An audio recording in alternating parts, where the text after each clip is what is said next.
Hello everyone, നമുക്കിന്നൊരു black and golden colour തീമിലുള്ള cake ചെയ്തെടുത്താലോ. ഈ ഒരു കളർ കോമ്പിനേഷനിലുള്ള കേക്ക് ഞാൻ ആദ്യമായിട്ടാണ് കേട്ടോ ചെയ്തെടുക്കാൻ പോകുന്നത്. ബ്ലാക്ക് ആൻഡ് ഗോൾഡൻ കളർ തീമെന്ന് ഞാൻ പറഞ്ഞെങ്കിലും നമ്മൾ കേക്കിലേക്ക്, അതായത് ക്രീമിലേക്ക് കളറൊന്നും ആഡ് ചെയ്യുന്നില്ല. കേക്ക് ടോപ്പേഴ്സ് മാത്രമാണ് ആ ഒരു കളർ കോമ്പിനേഷനിൽ ചെയ്തെടുക്കുന്നുള്ളൂ. ഇപ്പം തന്നെ പകുതി സമാധാനമായില്ലേ?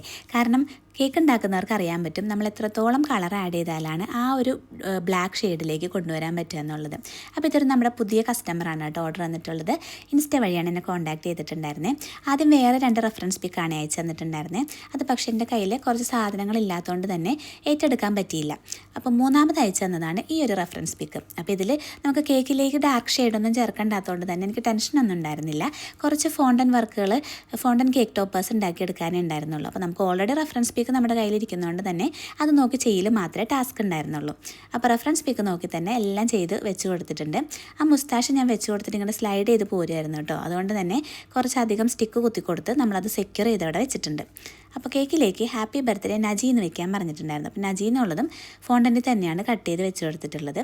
അപ്പോൾ നമ്മളെല്ലാം വെച്ച് കൊടുത്ത് കേക്ക് ഫിനിഷ് ചെയ്തെടുത്തിട്ടുണ്ട്. ഇതാണ് കേട്ടോ കേക്കിൻ്റെ ഫൈനൽ ലുക്ക് വന്നിട്ടുള്ളത്. അപ്പോൾ എനിക്കൊരു കളർ കോമ്പിനേഷൻ നല്ല ഇഷ്ടപ്പെട്ടു കേട്ടോ. അപ്പോൾ അത്രയേ ഉള്ളൂ നമ്മുടെ ഇന്നത്തെ കുട്ടി വീഡിയോ. By for now.